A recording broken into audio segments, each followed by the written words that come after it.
Assalamualaikum warahmatullahi wabarakatuh. Bagaimana anak keadaannya hari ini? Alhamdulillah ya. Tetap jaga kesehatan ya, jangan sering-sering keluar rumah dan tetap menerapkan 3M ya. Sebelum kita mulai pelajaran kita pada hari ini, saya ingin satu orang dulu memimpin doa. Silakan Naila. Sebelum kita mulai materi pada hari ini, marilah kita berdoa menurut agama. Pada hari ini kita masih membahas mengenai lembaga keuangan non-bank ya.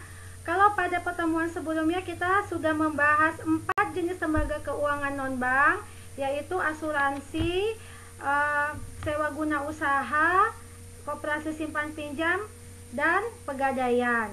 Maka pada pertemuan kali ini kita akan membahas 5 jenis lagi lembaga keuangan non-bank, yaitu pasar modal, valuta asing, perusahaan anjak piutang, modal ventura, dan dana pensiun ya nak. Adapun tujuan kita dalam mempelajari lembaga keuangan non-bank ini, yang pertama yaitu agar siswa mampu menjelaskan pengertian lembaga keuangan bank dan non-bank dengan benar.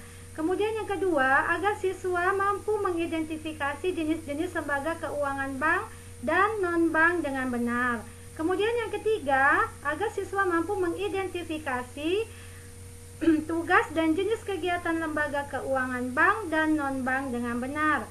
Kemudian yang keempat, agar siswa mampu melakukan klasifikasi lembaga-lembaga keuangan bank dan non-bank dengan benar. Nah, baiklah, kita mulai saja ya materi kita. Sebelumnya, ini gambar apa ini anak?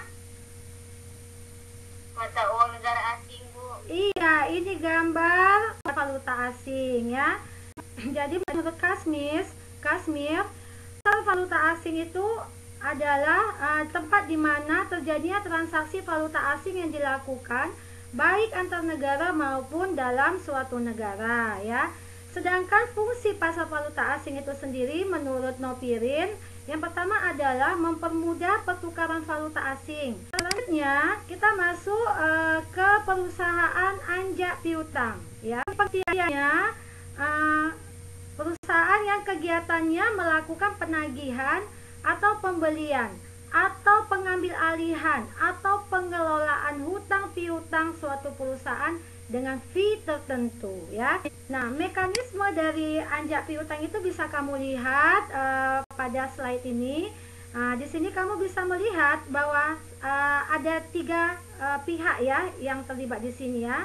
Supplier atau klien, customer atau debitur, dan perusahaan anjak piutang atau disebut juga dengan faktor ya.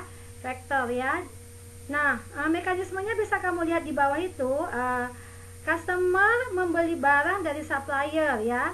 Kemudian supplier melakukan kontrak dengan factor ya. Nah, berikutnya kita masuk ke perusahaan modal ventura ya. Apa itu modal ventura? Ventura itu berasal dari kata venture yang secara bahasa berarti sesuatu yang mengandung resiko ya. Dengan demikian, secara bahasa, modal ventura atau venture capital adalah modal yang ditanamkan pada usaha yang mengandung resiko ya. Adapun definisi perusahaan modal ventura menurut keputusan Presiden nomor 61 tahun 1988 adalah bisnis pembiayaan dalam bentuk penyertaan modal ke dalam suatu perusahaan yang menerima bantuan pembiayaan untuk jangka waktu tertentu ya. Dan tujuan dari berdirinya modal ventura ini adalah, bisa kalian lihat pada slide ini. Yang berikutnya kita masuk ke, nah, kalau kalian lihat gambar ini ya, ada tulisan taspen. Siapa tahu kepanjangan taspen ini apa? Bu. Oke, silakan Indah. Tabungan pensiun, Bu. Tabungan pensiun. Artinya apa tuh nak ya, tabungan pensiun?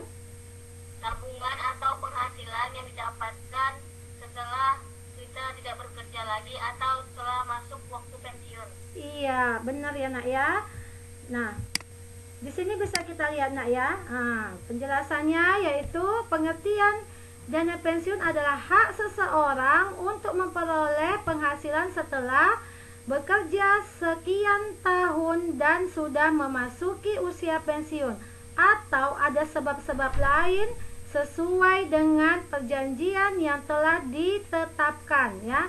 Penghasilan ini biasanya diberikan dalam bentuk uang dan besarannya sesuai dengan peraturan yang telah ditentukan ya.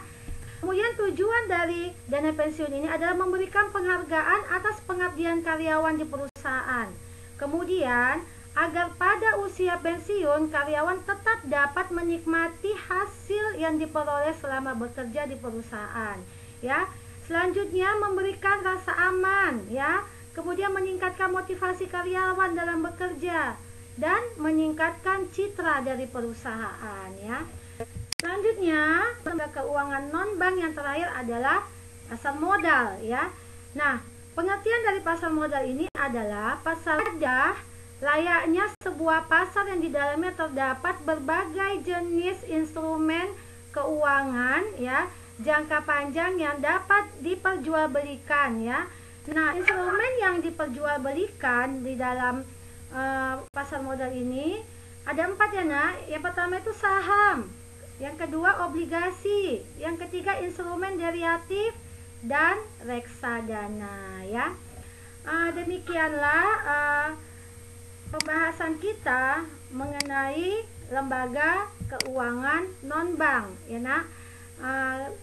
Jika ada yang ingin kamu tanyakan, silakan nak ya. Siapa? Saya Bu. Oh iya, silakan.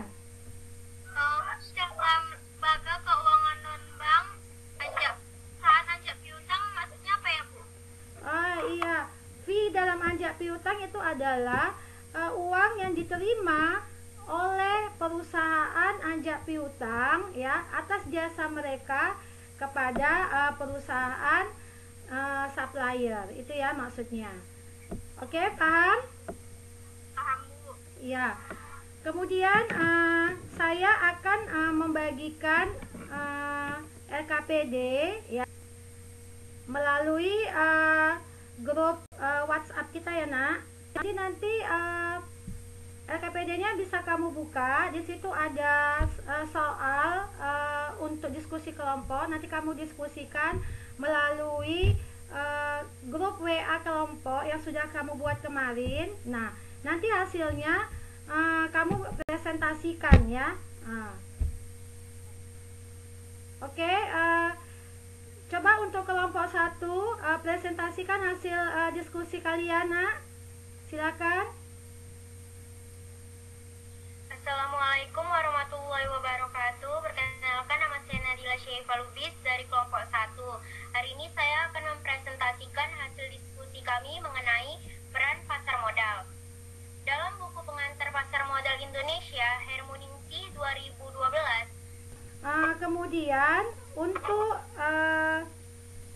tugas individu ya nak, saya sudah bagikan di grup WA ya melalui link Google Form. Nanti kamu bisa kerjakan sesuai dengan petunjuk yang diberikan ya nak. Nah, demikianlah pembahasan kita mengenai materi lembaga keuangan non-bank ini. Saya minta 1 orang dulu untuk menyimpulkan tentang materi kita hari ini nak. Silakan, siapa yang bisa? Saya Bu. Iya, silakan Puan. Kesimpulannya adalah lembaga keuangan non-bank terdiri atas pegadaian, sewa guna usaha, koperasi simpan pinjam, asuransi, pasar modal, pasar valuta asing, perusahaan anjak piutang, modal ventura, dan dana pensiun. Iya, itu dia nak ya kesimpulan kita hari ini ya nak.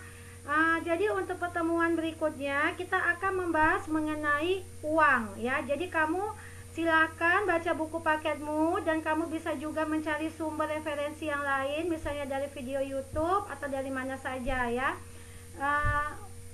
Ya, terima kasih untuk hari ini. Saya tutup dengan Assalamualaikum warahmatullahi wabarakatuh. Selamat siang untuk kita semua. Saya